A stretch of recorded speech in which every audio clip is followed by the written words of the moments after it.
আপনার আলজিহ্বা যেটা, এইটা যদি আলজিহ্বায় যে পেশিগুলো আছে এই পেশিগুলো যদি ঠিকমতো কাজ না করে তাহলেও কিন্তু আপনার কানের ভিতর শোষ শব্দ করতে পারে, বা কারো তালু যদি ফাটা থাকে, তালু কাটা রোগ যেটা, এই রোগীগুলোর কিন্তু কানের ভিতর শোষ করে। চায়ের ভিতর যে ক্যাফেইন থাকে এইটাও কিন্তু আপনার কানের শোষ করার জন্য দায়ী। কেননা আমি আপনাকে বলেছি বয়স বাড়ার সাথে সাথে মানুষের হেয়ারিং লসও হয়, শ্রবণ কোষগুলো নষ্ট হয়, ঠিক এই রোগীগুলোর কানের ভিতর শোষও করে।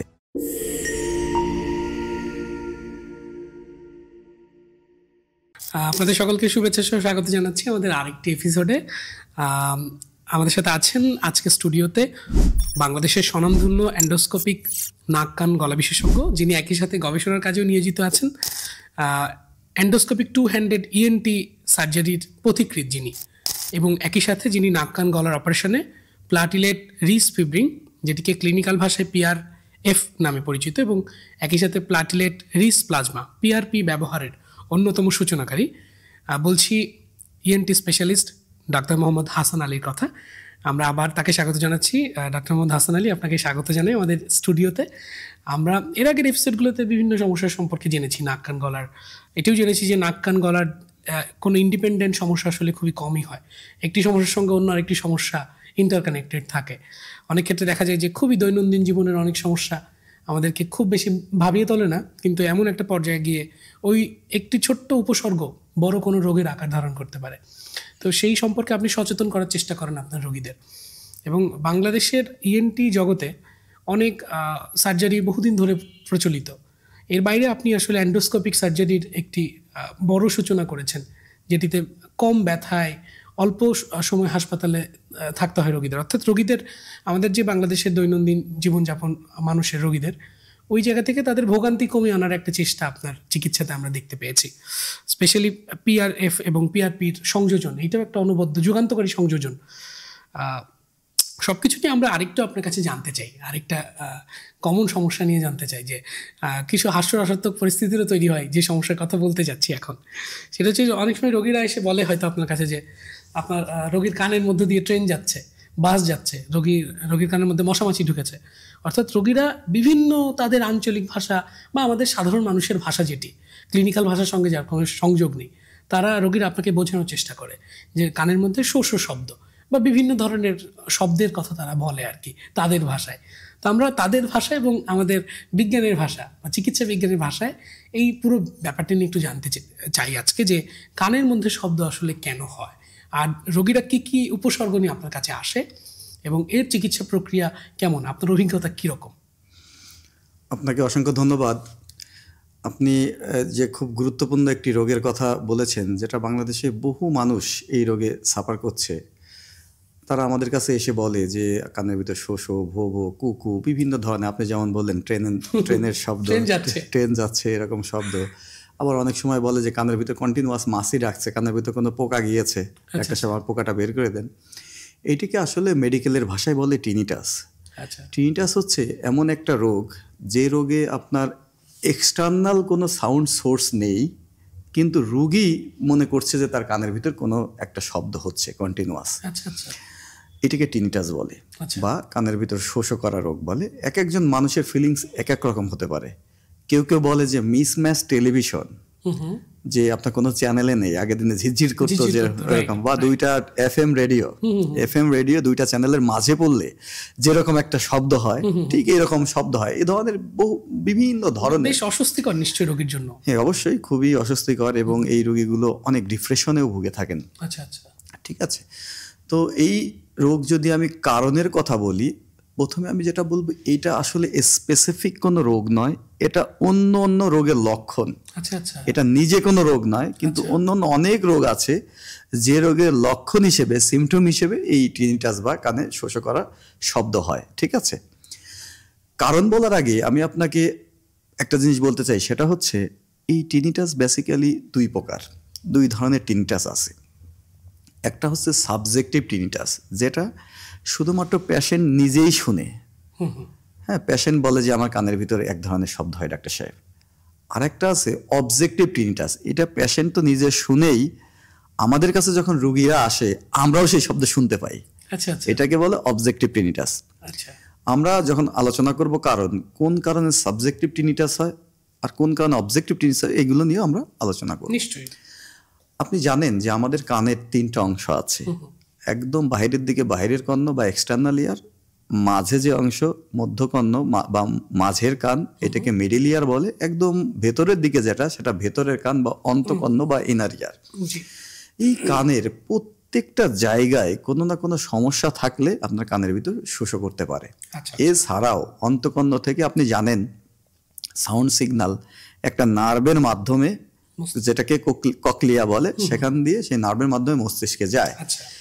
এই যে নার্ভের মাধ্যমে যায়, এই নার্ভের সমস্যা হলে আপনার কানের ভিতর শোষ করতে পারে। অথবা আপনার প্রথমে কান থেকে সাউন্ডটা নার্ভের মাধ্যমে ব্রেনের যে অংশ যায় সেটাকে ব্রেন স্টেম বলে।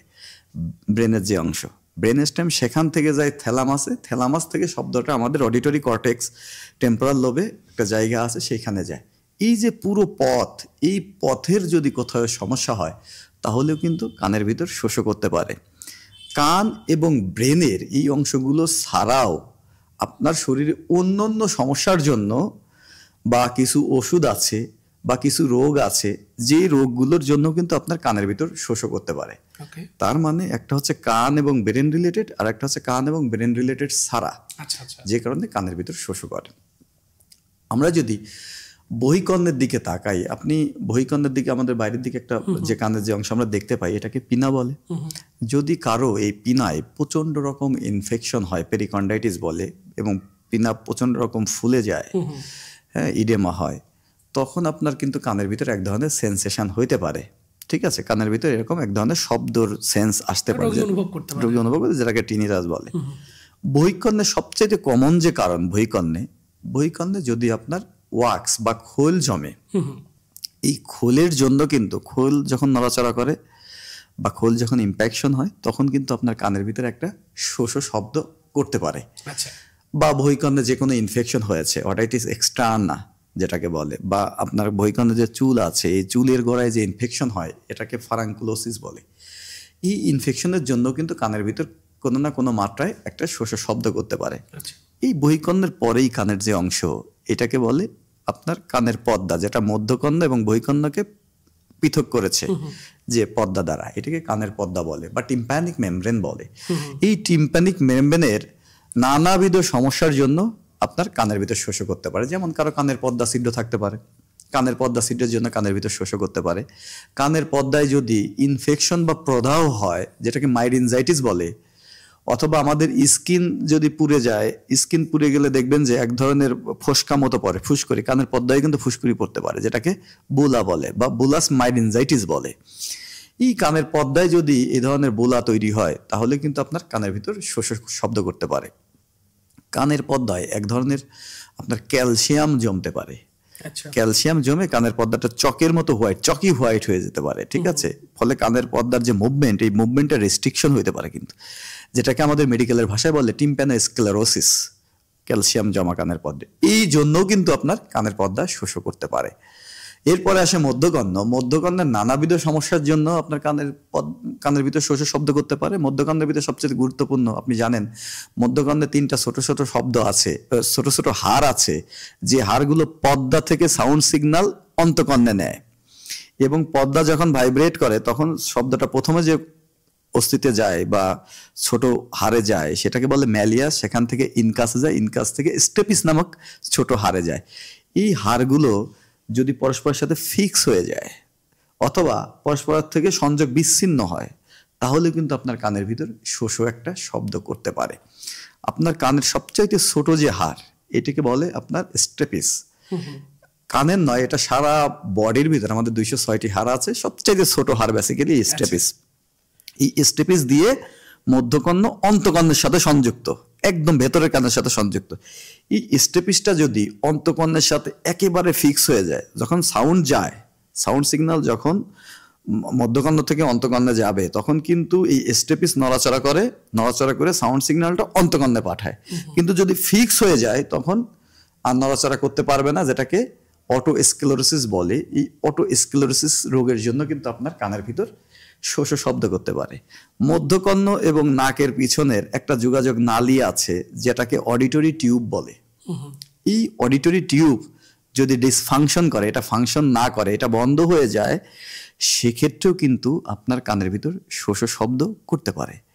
কানের ভিতর অনেক সময় আপনার পানি জমে বা আঠার মতো এক ধরনের জিনিস জমে, যেটাকে মেডিকেলের ভাষায় বলে ওয়াটাইটিস মিডিয়া উইথ ইফিউশন, অথবা এই যে আঠা জমে এটাকে বলে গ্লু ইয়ার। গ্লু মানে আঠা। এইটা জমলেও কিন্তু বাচ্চাদের এটা বেশি হয়, এটা জমলেও কিন্তু আপনার কানের ভিতর শোষ শব্দ করতে পারে। কানের পিছনের দিকে আমাদের যে হাড় আছে, যেটাকে মাস্টয়েড হাড় বলে, এই হাড়ের ভিতরে ইনফেকশন হইলেও কিন্তু আপনার কানে শোষ করতে পারে। মধ্যকানে যদি বিভিন্ন ধরনের টিউমার হয়, সেটা রক্তনালীর টিউমারই হোক অথবা অন্য যে কোনো সলিড টিউমার হোক, অথবা আমি একটা বলেছিলাম যে কানের পর্দা ছিদ্রের দুইটা ভ্যারাইটি আছে, একটা আনসেফ ভ্যারাইটি যেটাতে কোলেস্টিওটোমা তৈরি হয়। এই কোলেস্টিওটোমা তৈরি হলেও যে কোনো টিউমার বা কোলেস্টিওটোমা বা রক্তনালীর টিউমার, এই জিনিসগুলো যদি তৈরি হয় কানের ভিতর, তাহলে কিন্তু কানের ভিতর নানাবিধ শব্দ, এক একজনের ফিলিংস এক এক রকম হয়, এক্সপ্রেশনও ডিফারেন্ট।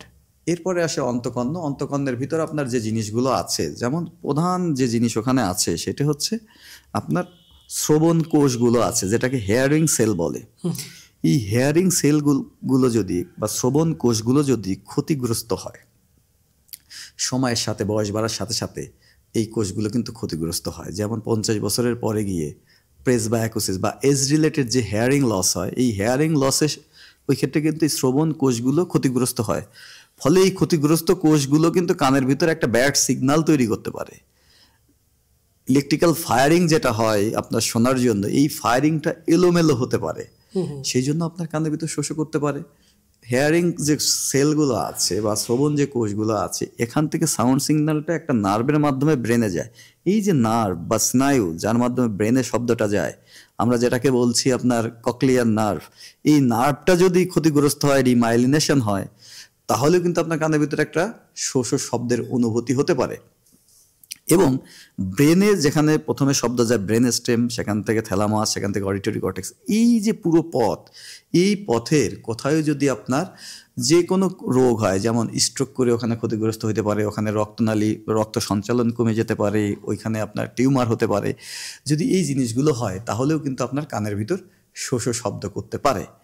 এছাড়াও এটা তো বললাম কান এবং ব্রেনের নার্ভের সমস্যার জন্য, এছাড়াও আপনার যদি মুখের ভিতর আপনার আলজিহ্বা যেটা, এইটা যদি আলজিহ্বায় যে পেশিগুলো আছে, এই পেশিগুলো যদি ঠিকমতো কাজ না করে, তাহলেও কিন্তু আপনার কানের ভিতর শোষ শব্দ করতে পারে। বা কারো তালু যদি ফাটা থাকে, তালু কাটা রোগ যেটা, এই রোগীগুলোর কিন্তু কানের ভিতর শোষ করে। নাকের সমস্যার জন্য অথবা নাকের পিছনের যে অংশ, যেটাকে নেজোফ্যারিংস বলি আমরা, এই নেজোফ্যারিংসে এক ধরনের লিম্ফয়েড টিস্যু থাকে, লসিকা গ্রন্থি থাকে, যেটাকে অ্যাডিনয়েড বলে। এই অ্যাডিনয়েড বড় হয়ে নাক আর কানের যে সংযোগ নালী, এই সংযোগ নালীর মুখটা যদি বন্ধ করে দেয়, তাহলেও কিন্তু আপনার নাকের ভিতর কানের ভিতর শোষ শব্দ করতে পারে। এখন ওখানে অ্যাডিনয়েড বড় হইতে পারে, ওখানে টিউমার হইতে পারে, ক্যান্সার হইতে পারে, সিস্ট হইতে পারে, বিভিন্ন জিনিসপত্র হইতে পারে। এই জন্য কিন্তু আপনার কানের ভিতর একটা শোষ শব্দ করতে পারে। আমাদের দেখেন কানের পাশে একটা জয়েন্ট আছে, আমরা হা করলে যে জয়েন্টটা নড়াচড়া করে, চোয়াল আর মাথার যে জয়েন্ট, এই জয়েন্টে যদি কোনো আর্থ্রাইটিস বা ডিসফাংশন করে এই জয়েন্টে, তাহলে কিন্তু আপনার কানের ভিতর শোষ শব্দ হতে পারে।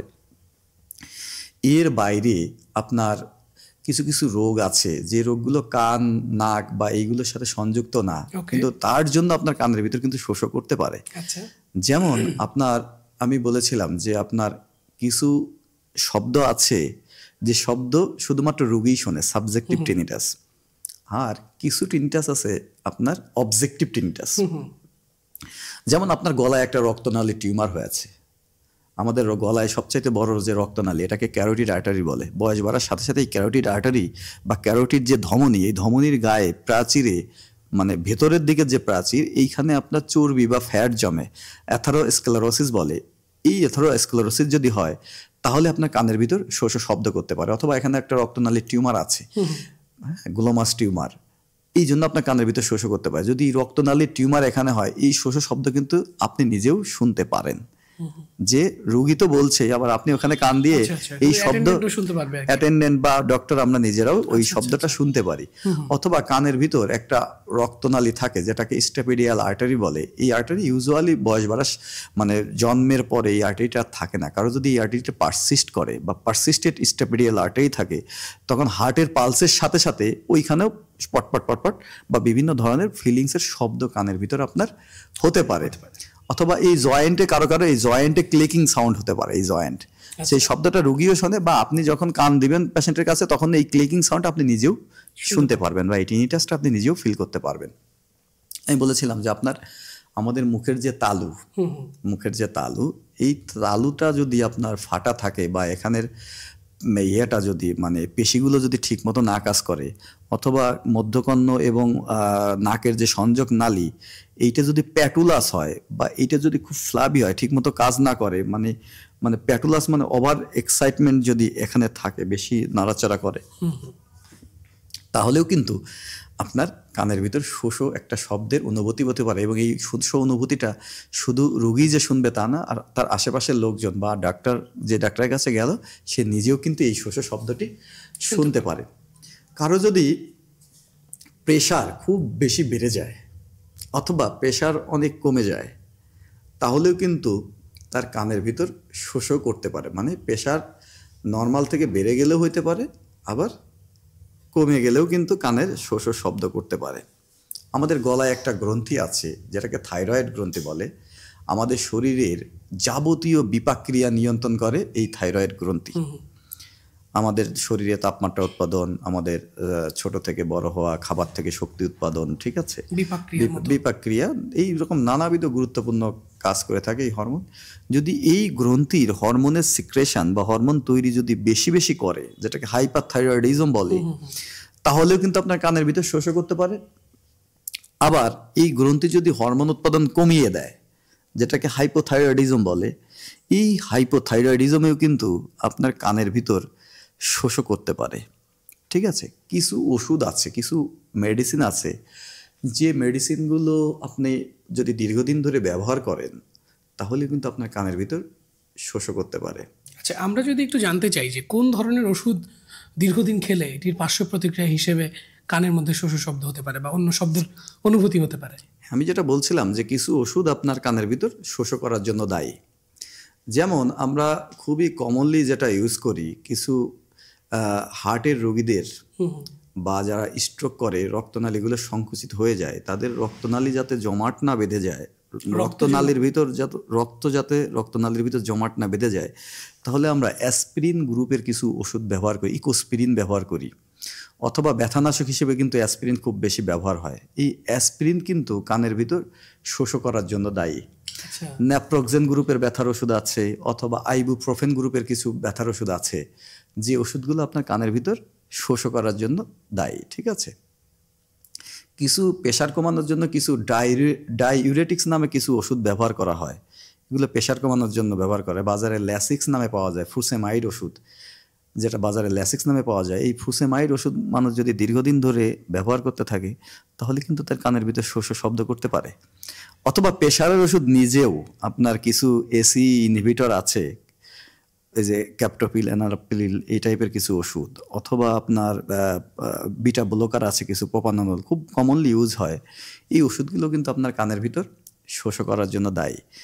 কিছু অ্যান্টিবায়োটিক আছে, আচ্ছা, কিছু না, আমি বলবো যে ম্যাক্সিমাম অ্যান্টিবায়োটিক যদি ওভার ডোজে বা দীর্ঘদিন ধরে ব্যবহার করা হয়, এমনকি নর্মাল ডোজেও যদি ব্যবহার করেন, তাহলে কিন্তু আপনার কানের ভিতর শোষণ শব্দ করতে পারে। যেমন অ্যামাইনো গ্লাইকোসাইড গ্রুপের যে অ্যান্টিবায়োটিকগুলো আছে, জেন্টামাইসিন, তারপর হচ্ছে আপনার স্টেপটোমাইসিন, এই যে অ্যান্টিবায়োটিকগুলো, এগুলো আপনি ইনজেকশনের মাধ্যমেই নেন বা আপনি কানের ভিতর ড্রপ আকারে যে কোনোভাবে নেন, কানের ভিতরে এই ড্রপ ব্যবহার করা হয়, জেন্টামাইসিন ড্রপ।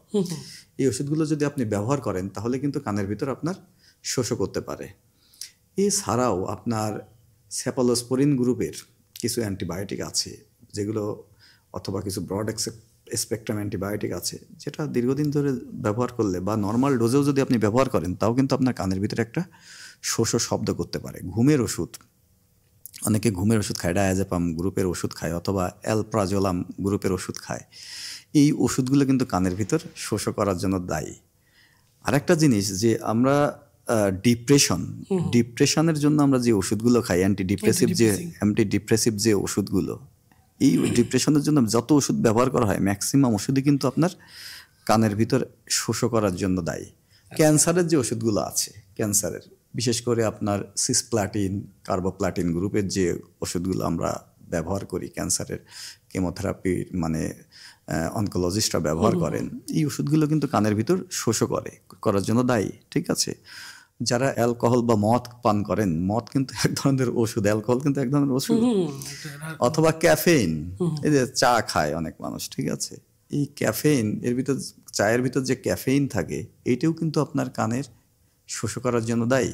আচ্ছা, তার মানে কানে শোষ করার জন্য আপনার অনেক রোগ আছে, এবং যেগুলো কানের সঙ্গে সম্পর্কিত না এরকম রোগও প্রচুর, এরকম কারণও প্রচুর আছে। হ্যাঁ, যেহেতু কানের শোষক করতেছে কিন্তু কানের রোগ নাই, সেই জন্য একজন কানে শোষক করা রোগী যখন আসে, আমি আপনাকে ফ্র্যাঙ্কলি বলি, একজন কানে শোষক করা রোগী যখন আমাদের কাছে আসে বা কোনো চিকিৎসকের কাছে যায়, ওই রোগটা কেন হচ্ছে এই রোগ নির্ণয় করতে কিন্তু ডাক্তারেরও কানের ভিতর শোষ করে।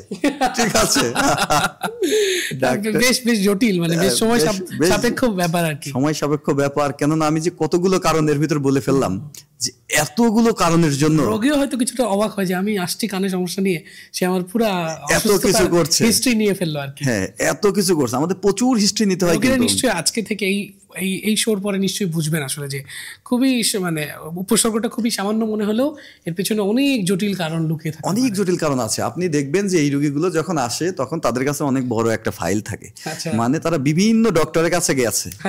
আমি যে আপনাকে অনেকগুলো কারণ বলেছি, এই কারণ তো আছে, ম্যাক্সিমাম ক্ষেত্রেই টিনিটাসের বা কানের ভিতর শোষ ভোগ করার যে কারণ, ম্যাক্সিমাম ক্ষেত্রে কিন্তু কারণ নির্ণয় করা যায় না কি কারণে হয়েছে।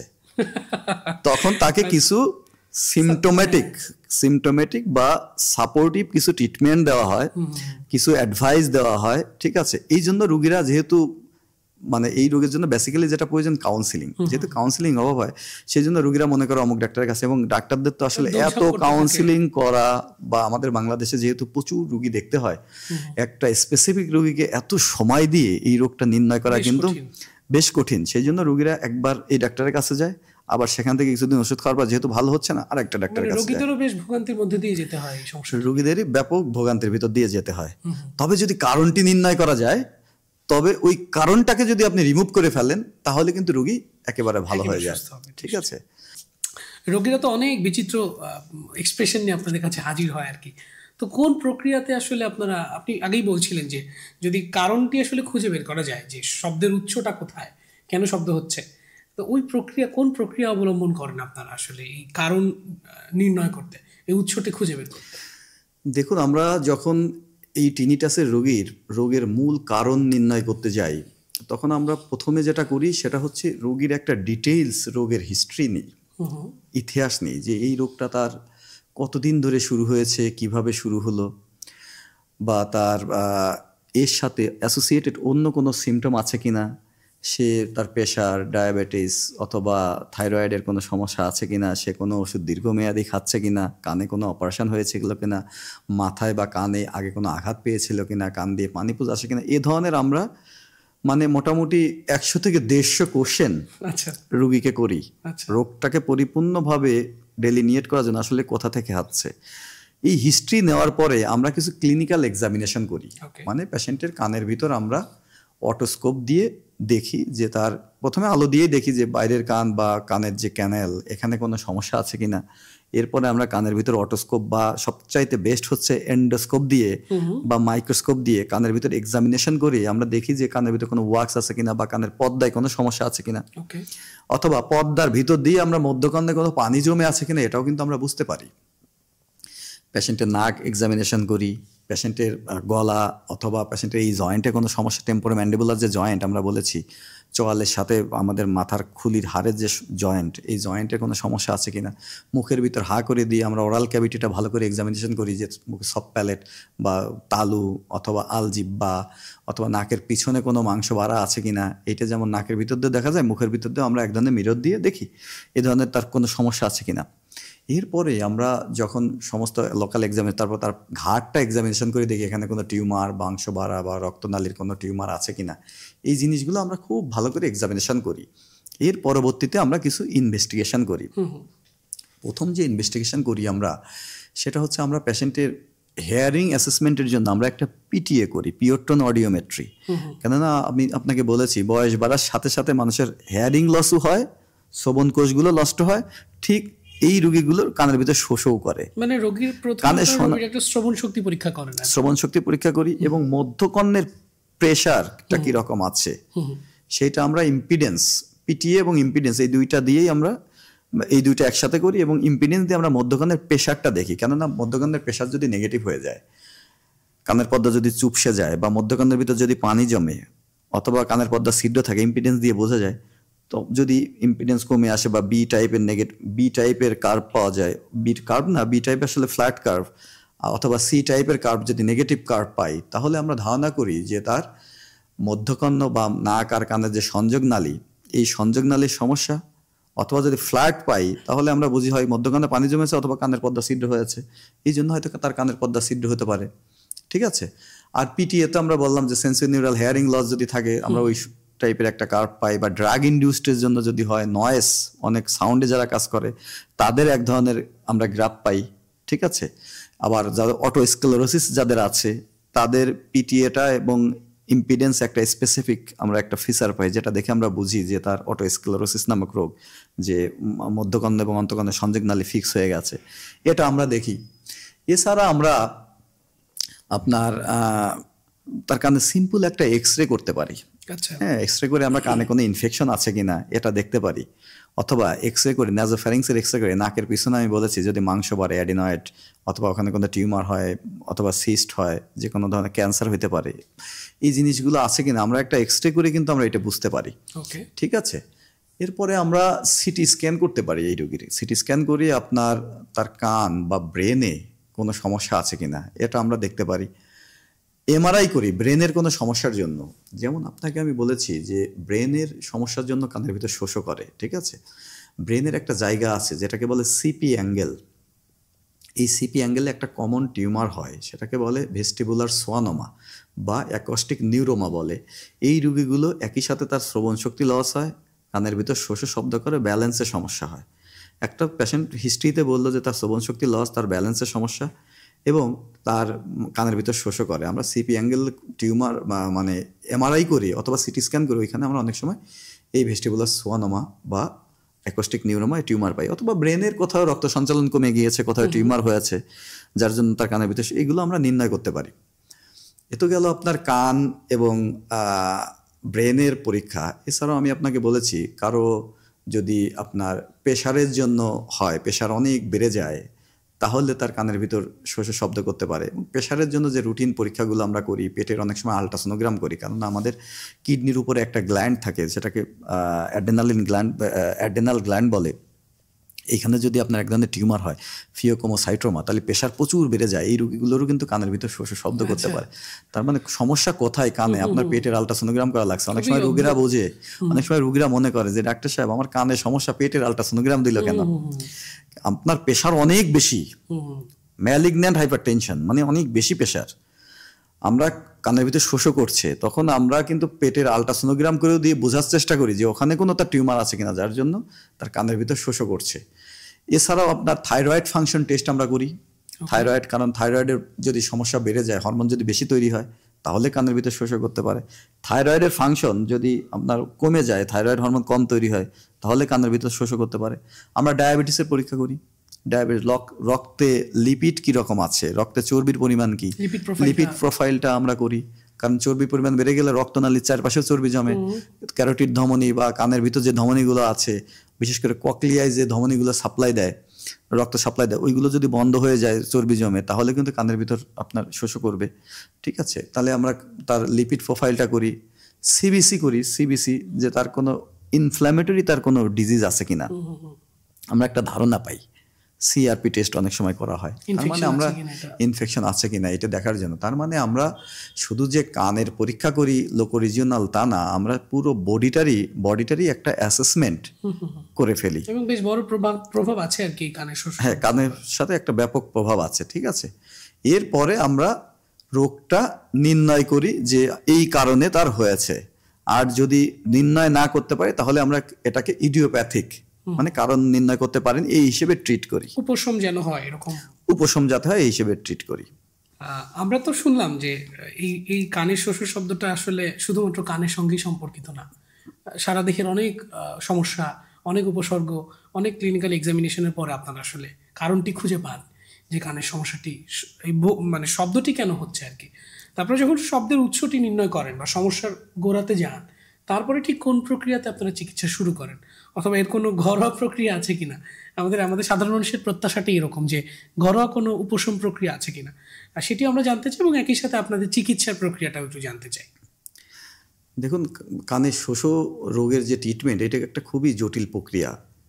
এই রোগের ট্রিটমেন্টের জন্য সবচেয়ে গুরুত্বপূর্ণ যেটা পেশেন্টের সাথে কাউন্সিলিং, যে আমরা যখন বিভিন্ন পরীক্ষা নিরীক্ষা করে কোনো কারণ যদি পেয়ে যাই তাহলে ওই অনুসারে ট্রিটমেন্ট দিলে ভালো হয়ে গেল। যদি কোনো কারণ না পাই, ম্যাক্সিমাম ক্ষেত্রে কিন্তু কারণ পাওয়া যায় না। তো আমরা যখন নানাবিধ পরীক্ষা করি, পরীক্ষা করার পরে যখন কোনো রোগ পাই না, তখন প্রথম যেটা করতে হয়, রোগীকে রিঅ্যাসুরেন্স করতে হয়, যে আশ্বস্ত করতে হয় রোগীকে, দেখুন যে আমরা আপনার সমস্ত পরীক্ষা নিরীক্ষা করেছি, আপনার কান বা আপনার ব্রেন অথবা মাথার কথা কোনো সমস্যা নেই, ঠিক আছে। আপনার এটা শরীরে মারাত্মক কোনো কিছু করবে না। অনেক রোগীর কনসার্ন থাকে যে আমার কানের ভিতর শোষ করে বা মাথার ভিতর শোষ করে, হয়তো আমার এখানে কোনো টিউমার বা ক্যান্সার হয়েছে। আমরা তাদেরকে কাউন্সিলিং করি যে দেখেন এটা আপনার একেবারেই স্বাভাবিক ঘটনা, এটা আপনার জীবনের কোনো ঝুঁকি নেই, এই রোগ আপনার তেমন শরীরে কোনো ক্ষতি করবে না, তো এটাতে আপনাকে আস্তে আস্তে অভ্যস্ত হয়ে যেতে হবে। আচ্ছা, এই কাউন্সিলিংটা আমি তাদেরকে করি। এরপরে আমরা এই রোগীগুলোকে একটা গুরুত্বপূর্ণ থেরাপি দেওয়া হয়, যেটাকে বলে কগনিটিভ বিহেভিয়ার থেরাপি, যেটা আমরা ইএনটি সার্জনরাও তাদেরকে শিখিয়ে দিই। অনেক সময় সাইকিয়াট্রিস্টরা বা যারা সাইকোলজিস্ট, যারা থেরাপি দেন, থেরাপিস্ট আর কি, হ্যাঁ, সাইকোথেরাপি দেন আর কি, যারা সাইকোথেরাপি দেন, তারাও কিন্তু এখানে একটা গুরুত্বপূর্ণ ভূমিকা রাখতে পারে। আমরা কিছু মানে তার যেহেতু কানের ভিতর শব্দ হয়, আমরা কিছু এই শব্দকে মাস্ক করার জন্য আমরা কিছু মাস্কিং ডিভাইস তাদেরকে অ্যাডভাইস করি। তারা হেয়ারিং এইড ব্যবহার করতে পারে, আবার কিছু কিছু হেয়ারিং এইড আছে যে হেয়ারিং এইডগুলো একই সাথে টিনিটাস মাস্কার বা টিনিটাসকে মাস্ক করে দেয়। এই হেয়ারিং এইডগুলো আমরা ব্যবহার করতে পারি। এর মাধ্যমে আমরা রোগীদেরকে সাউন্ড থেরাপি দিতে পারি কানের ভিতর। বিভিন্ন ধরনের, বিভিন্নভাবে, বিভিন্ন মডেলে আমরা কানের ভিতর সাউন্ড থেরাপি দিতে পারি। এছাড়া কিছু ওষুধ আছে, কিছু মেডিকেশন আছে, যে মেডিকেশনগুলো আপনার এই টিনিটাসের মাত্রাটাকে আস্তে আস্তে কমিয়ে ফেলে। সবচাইতে গুরুত্বপূর্ণ যে মেডিসিন সেটা হচ্ছে আপনার ক্লোনাজেপাম গ্রুপের যে মেডিকেশন। ব্রেনের যে এক্সেসিভ ফায়ারিং হয়, ব্রেনে যে এক্সেসিভ ইম্পালস তৈরি হয় যার জন্য কানের ভিতর শোষ করে, এই ইম্পালসটাকে কমিয়ে দেয় ক্লোনাজেপাম গ্রুপের ওষুধগুলো। তবে এই ওষুধগুলোর একটা ব্যাপার হলো যে ক্লোনাজেপাম গ্রুপের ওষুধ যদি কেউ খায় তার ঘুমের পরিমাণটা একটু বেড়ে যায়। আচ্ছা, ঘুমের পরিমাণটা একটু বেড়ে যায়, তাছাড়া তার এই রোগটা আস্তে আস্তে কন্ট্রোল হতে থাকে। এছাড়া আমরা কিছু হার্বাল ড্রাগ আছে, যেমন জিনকো বাইলোবা গ্রুপের কিছু ড্রাগ আছে, বা কিছু অ্যান্টি ডিপ্রেশন টাইপের গ্রুপের ওষুধ আছে। একটা জিনিস মনে রাখবেন, ডিপ্রেশনের ওষুধগুলো যেমন একই সাথে টিনিটাস করে, আবার টিনিটাসের ট্রিটমেন্টেও কিন্তু অ্যান্টি ডিপ্রেশন দেওয়া হয়। যদি পেশেন্টের হিস্ট্রি নিয়ে দেখা যায় যে সে কোনো ডিপ্রেশনের ওষুধ খায় না, যা কিন্তু তার টিনিটাস হচ্ছে, শব্দ হচ্ছে কানের ভিতরে, সেক্ষেত্রে আমরা তাকে ডিপ্রেশনের ওষুধ দেই। আবার দীর্ঘদিন এই সমস্যায় ভুগলেও তো এক ধরনের মানসিক অবসাদ তৈরি হয়, মানসিক অবসাদে ভুগে। এই জন্য আমরা কিছু অ্যান্টি ডিপ্রেশন কিছু ওষুধ দিই। আমরা মোস্ট রিসেন্টলি যেটা ইন্ট্রাটিম্প্যানিক কিছু থেরাপি, ইন্ট্রাটিম্প্যানিক কানের ভিতর এন্ডোস্কোপিক্যালি আমরা খুব এক্সিলেন্ট রেজাল্ট পেয়েছি। আমরা এই ব্যাপারে গবেষণা করছি। কানের ভিতর আমরা পিআরপি, ইন্ট্রাটিম্প্যানিক পিআরপি দিচ্ছি কানের ভিতর। আমরা এন্ডোস্কোপ দিয়ে দেখে কানের পর্দার ভিতর দিয়ে আমরা এই পিআরপি, পেশেন্টের রক্ত থেকে পিআরপি আলাদা করে আমরা তার ভিতর দিচ্ছি, এবং এক্সিলেন্ট রেজাল্ট পাওয়া যাচ্ছে। আমরা এক্সিলেন্ট রেজাল্ট পাচ্ছি, ঠিক আছে। কানের ভিতর আপনার ইন্ট্রাটিম্প্যানিক স্টেরয়েড দেওয়া যায়, ইন্টারটিম্পানিক স্টেরয়েড, এটাও খুব ভালো কাজ করে। অনেক সময় সার্জারির প্রয়োজন হতে পারে, যেমন আপনার যদি আমরা কারণ নির্ণয় করতে পারি, যেমন মনে করেন আপনার তার কানের পর্দা ছিদ্র আছে, তাহলে আমরা অপারেশনের মাধ্যমে কানের পর্দা যদি জোড়া লাগিয়ে দিই, তাহলে কিন্তু তার কানের শোষ শব্দ কমে যাবে। তার কানের মধ্যকানে টিউমার আছে, বা পারসিস্টেন্ট স্টেপেডিয়াল আর্টারি আছে, বা তার অটো স্ক্লেরোসিস নামে আমি যে রোগটা বললাম, যে মধ্যকানের যে সবচেয়ে ছোট হাড় স্টেপিস অন্তঃকণের সাথে সংযুক্ত হয়ে যায়, একেবারে ফিক্স হয়ে যায়, তাহলে আমরা এখানে যদি স্টেপেডোটমি অপারেশন করি, তাহলে তার কানের শোষ ভালো হয়ে যাবে। মধ্যকানে যদি পানি জমে, আমরা এই পানিটা বের করে দিলে ভালো হয়ে যাবে। মধ্যকর্ণ আর নাকের যে সংযোগ নালী, এই সংযোগ নালীতে সমস্যা, নেজোফ্যারিংসে যদি মাংস বাড়ে, অ্যাডিনয়েড, ওখানে টিউমার বা ওখানে সিস্ট, এই জিনিসগুলো যদি হয়, আমরা যদি এইটাকে অ্যাড্রেস করি, বা নাকের কোনো সমস্যা থাকে, এইটাকে যদি আমরা অ্যাড্রেস করি, মধ্যকর্ণে কোনো টিউমার থাকে, এই টিউমারটাকে যদি আমরা অপসারণ করি, অথবা ব্রেনে আমরা বললাম ভেস্টিবুলার সোয়ানোমা বা অ্যাকোস্টিক নিউরোমা হয়, এই জন্য কানের ভিতরে শোষ করতে পারি, এই টিউমারটা যদি আমরা অপারেশনের মাধ্যমে অপসারণ করি, তাহলে কিন্তু তার কানের শোষ ভালো হয়ে যাবে। এছাড়াও গলায় যদি তার কোনো টিউমার থাকে, আমি বলেছি গলায় টিউমারের জন্য হয়, অথবা তার প্রেশার বাড়া, প্রেশার কমা, থাইরয়েডের যে ব্যাপারগুলো আছে, থাইরয়েড হরমোন বাড়তে পারে, কমলে গেলে আমাদের থাইরয়েড সাপ্লিমেন্ট দিতে হবে, বেড়ে গেলে আমাদের অ্যান্টি থাইরয়েড ড্রাগ দিতে হবে, ঠিক আছে? এই ড্রাগগুলো দিয়ে আমরা টিনিটাসের ট্রিটমেন্ট করি। তবে সবচেয়ে গুরুত্বপূর্ণ যেটা, যে টিনিটাসের আপনি যতই ট্রিটমেন্ট করেন, যদি কারণ না নির্ণয় করা যায়, তাহলে ব্যাপারটি খুব কঠিন হয়ে যায় ট্রিটমেন্ট করা। এই রুগীদের ক্ষেত্রে কিন্তু, যে রুগীগুলো আমরা কারণ জানি না, বিভিন্ন ট্রিটমেন্ট করলাম, আমি রিঅ্যাসুরেন্স করছি, পেশেন্টকে কগনিটিভ বিহেভিয়ার থেরাপি যেটা বললাম আমরা দিই, সাইকিয়াট্রিস্টরা দেয়, সাইকোলজিস্টরা দেয়, কগনিটিভ বিহেভিয়ার থেরাপি এগুলো দেওয়া হচ্ছে, বা মেডিকেশন দেওয়া হচ্ছে। এরপরেও যদি রুগী ভালো না হয়, আমরা রুগীদেরকে টিনিটাসের জন্য কিন্তু স্পেশাল ধ্যান আছে, মেডিটেশন আছে, টিনিটাস মেডিটেশন বলে। আমরা আমাদের চ্যানেলে টিনিটাস মেডিটেশন কিভাবে করে এই ব্যাপারে আমি ভিডিও দিব। আমার যারা দর্শকরা আছেন বা আমার যারা রোগীরা আছেন, তারা এই ধ্যানটা আমি যেটা দিব, যে ইনস্ট্রাকশন দিব, এই অনুসারে যদি আপনারা ধ্যান করেন, তাহলেও কিন্তু আপনার এই রিল্যাক্সেশনের মাধ্যমে আপনার টিনিটাসটা আস্তে আস্তে একেবারে কমে যাবে। Tinnitus meditation. আপনি আরেকটা বলেছিলেন যে পারিবারিকভাবে ঘরোয়াভাবে কোনো ট্রিটমেন্ট নিতে পারে কিনা? অবশ্যই নিতে পারে। যদি মনে করেন কারো কানের ভিতর খোল আছে, তাহলে সে খোল ট্রিটমেন্ট নিতে পারে পারিবারিকভাবে। সে কানের ভিতর অলিভ অয়েল তেল নিতে পারে। অলিভ অয়েল তেল নিলে কিন্তু তার খোলটা নরম হয়ে বের হয়ে আসবে, তখন তার টিনিটাসটা কমে যাবে, ঠিক আছে? কিন্তু যাদের কারণ নির্ণয় করা যায় না, আমরা কোনো কারণ পাচ্ছি না, তাদেরকে আমরা কিছু পরামর্শ দিই। যেমন আপনি যখন রাত্রে ঘুমাবেন, তখন এই টিনিটাস কিন্তু যখন একদম নিরিবিলি পরিবেশে আপনি থাকবেন, তখন আপনার টিনিটাসের মাত্রাটা বেড়ে যাবে। আপনি যদি ভিড়ের ভিতর থাকেন, বাজারে থাকেন, বা কোনো নয়েজ ইনোভের থাকেন, ব্যস্ত থাকেন, কাজকর্মের ভিতর থাকেন, বা শব্দের ভিতর থাকেন, তাহলে কিন্তু আপনার টিনিটাসের সেন্সেশনটা ওইরকম আপনার জীবনে ওইরকম কোয়ালিটি অফ লাইফ ওইরকম হ্যাম্পার করবে না। আমরা এই রোগীগুলোকে বলি, রোগীরা বলে আমরা রাত্রে এই শব্দের জন্য ঘুমাতে পারি না। তখন আমরা রোগীদেরকে বলি, আপনারা যখন ঘুমাবেন, তখন আপনার টিভির চ্যানেলটা মিসম্যাচড করে রাখবেন, মানে কোনো চ্যানেলে না, মাঝামাঝি একটা জায়গা দিয়ে সাউন্ড দিয়ে রাখবেন। তাহলে শো এক ধরনের শব্দ, ওই শব্দটা তার কানের শব্দটাকে মাস্ক করে ফেলবে। ঠিক আছে? অথবা তাদেরকে আমরা বলি যে আপনি FM রেডিওটা 2টা চ্যানেলের মাঝে দিয়ে সাউন্ড দিয়ে রাখবেন। অথবা মোবাইলে আপনি ইউটিউবে কিন্তু টিনিটাসের বিভিন্ন সাউন্ড, কোন সাউন্ডে আপনার টিনিটাস ভালো হয়, এই সাউন্ড কিন্তু পাওয়া যায়। আমরা বলি যে এই সাউন্ডটা চালায় দিয়ে তারপর আপনি ঘুমায় পড়বেন। যখন আপনি ঘুমে চলে যাবেন, ঘুমানোর আগে, তখন তার প্রভাব ফেলবে না। আপনার যখন ব্রেনটা একেবারে রিল্যাক্স হয়ে যাবে, তখন তাহলে এই কাজগুলো কিন্তু পেশেন্টরা বাসায় করতে পারে। বাসায় করলে তার এই সিমটমটা মানে কম থাকবে, ঠিক আছে? সে ভালো থাকবে। ওকে, আমরা তো তাহলে বেশ টিনিটাস সম্পর্কে জানলাম। শুরুতে যেটা মনে হচ্ছিল আমার নিজেরও ব্যক্তিগতভাবে যে খুবই কানের ব্যক্তিগত একটি সমস্যা, কিন্তু মোটেই তা মনে হলো না। আমরা খুবই পুরো হিউম্যান বডির বিভিন্ন সমস্যা নিয়ে আলোচনা করলাম, এবং ঘরোয়া ব্যাপারটি নিয়েও জানলাম। তবে যেটি বুঝতে পারলাম সেটি হচ্ছে যে কোয়ালিটি লাইফ যদি ঠিক রাখতে হয়, তাহলে রোগীদেরও খুব সচেতন হওয়া জরুরি এই জায়গা থেকে। এবং আপনি টিনিটাস মেডিটেশনের কথা বললেন, আমরা নিশ্চয়ই আশাবাদী, দর্শকরা নিশ্চয়ই আশাবাদী যে কোনো না কোনো এপিসোডে আপনি পুরো টিনিটাস মেডিটেশনের প্রক্রিয়া নিয়ে বলবেন আর কি। এবং আপনি সার্জারি নিয়ে কাজ করছেন যেহেতু বহুদিন ধরে, সেই জায়গা থেকে কানের শব্দের মতো জায়গা, যেটি পুরো মানে বিব্রতকর একটা মানে সমস্যা হিসেবে আমাদের রোগীদের জীবনকে বাধাগ্রস্ত করে আর কি, সেই জায়গা থেকে নিশ্চয়ই এই আপনার ইনস্ট্রাকশনগুলো বেশ উপকারী হবে। আমরা আন্তরিকভাবে কৃতজ্ঞতা জানাচ্ছি আপনাকে। Thank you. Thank you very much. আমি আবারও আমার এপিসোডে আমার সম্মানিত রোগীদের উদ্দেশ্যে একটি কথা বলে শেষ করব, সেটা হচ্ছে আমার নাক কান গলা রিলেটেড। নাকের জন্য সুগন্ধ নিন, কানের জন্য সুশ্রাব্য সুর শুনুন, এবং গলার জন্য আপনারা মিষ্টি কথা বলুন। আপনাকে আরেকবার ধন্যবাদ, এবং আমরা নিশ্চয়ই সেই প্রত্যাশায় রাখবো আমাদের রোগী যারা আছেন, দর্শক যারা আছেন, তারা যেন আরেকটু ভালো থাকতে পারেন আপনার এই ভিডিওর মধ্য দিয়েও। আপনি যে সচেতনতার বার্তা দেওয়ার চেষ্টা করেন, এই সচেতনতার বার্তা দেওয়াটা অব্যাহত রাখবেন আশা করছি। এবং আপনারা যারা ছিলেন আমাদের সঙ্গে, যারা দেখলেন, আশা করছি একটু হলেও আপনাদের উপকারে আসবে আমাদের এই তথ্যগুলো। আপনাদেরকে আরেকবার আন্তরিক কৃতজ্ঞতা এবং ধন্যবাদ জানিয়ে আজকের এপিসোডটি শেষ করছি, এবং একই সাথে আপনাকেও আরেকবার ধন্যবাদ জানাচ্ছি। Thank you. অসংখ্য ধন্যবাদ, অসংখ্য ধন্যবাদ। আপনার আল জিব্বা যেটা, এইটা যদি আল জিব্বায় যে পেশিগুলো আছে, এই পেশিগুলো যদি ঠিকমতো কাজ না করে, তাহলেও কিন্তু আপনার কানের ভিতর শোষ শব্দ করতে পারে, বা কারো তালু যদি ফাটা থাকে, তালু কাটা রোগ যেটা, এই রোগীগুলোর কিন্তু কানের ভিতর শোষ করে।